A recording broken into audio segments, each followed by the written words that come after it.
এখানে স্থানীয় বাসিন্দা? হ্যাঁ। কি শুনলেন আজকে ঘটনা? আমি শুনেছি, আমি ভোরবেলা এখানে মাছের কাঁটা আড়তে কাজ করি। আমি যখন সকাল 5:30টায় শুনি যে এসে দেখি স্পটে এখানে কাটা মানে কালো হয়ে গেছে ভেতরে, কিন্তু তারপরে এসে দেখি যে শুনতে পাই স্থানীয় লোকের কাছ থেকে দুটো 10-20-র মধ্যে ওরা এসে একটা স্করপিও গাড়ি নিয়ে আসে এবং এসে মাত্র 9 মিনিটের মধ্যে অপারেশনটা হয়, তারপরে ওরা বেরিয়ে যায়। তারপর তো এই ব্যাপার, এটা ভরা মার্কেট একটা, সবাই এখান থেকে সহযোগিতা পায়। কিন্তু এখানে এই এটিএমটা খুব পপুলার, খুব পাবলিকের খুব এখানে পুলিশের একটু কি নজরদারি খামতি থাকছে বলে মনে হয়? নজরদারি তো সবসময় তো পুলিশ তো রাত্রে মাল টাল স্থানীয় ছেলেরা মাল খেলে তখন তুলে নিয়ে যায়, কিন্তু এত বড় একটা কেস হলো ওরা কিছুই বুঝতে পারে না। এসে এই স্থানীয় লোককে জিজ্ঞাসা করছে কি ব্যাপার, কি কিছু না। কিন্তু রাত্রেবেলা কোনো গার্ড এখানে ছিল? গার্ড প্রতিদিন থাকে, কালকে নেই। কালকে ছিল না? কালকে ছিল। প্রতিদিন এমনিতে সিভিল পুলিশ থাকে? প্রতিদিন সিভিল পুলিশ থাকে, কিন্তু কালকে নেই।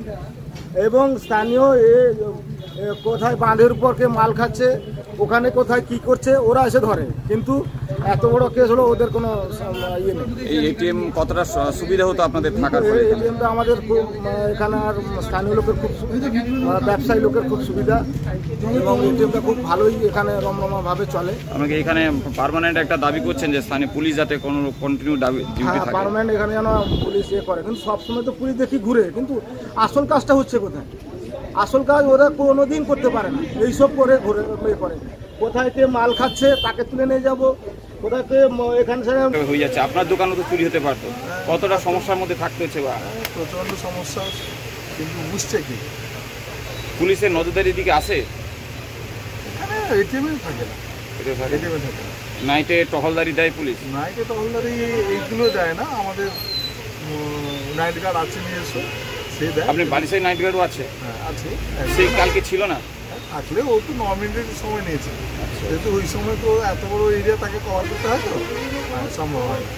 মিনিমাম এইটা কত মতন ব্যবহার করতেন ব্যবসায়ীরা, এটা কত মতন ব্যবহার করতেন লোকজন? বালিশাই তো সবচেয়ে বেশি ট্রানজ্যাকশন এটাই হতো, এবং সবসময় এটাই লিঙ্ক থাকতো, এটাই সবচেয়ে বেশি ট্রানজ্যাকশন। কতটা সমস্যায় পড়তে হবে এই মুহূর্তে আপনাদের? এখন আবার আমাদের সেই ব্যাংক ছুটতে হবে, এই জায়গায় হতো পাশে ছিল, সুবিধা হতো, সেটা আর পাবো না।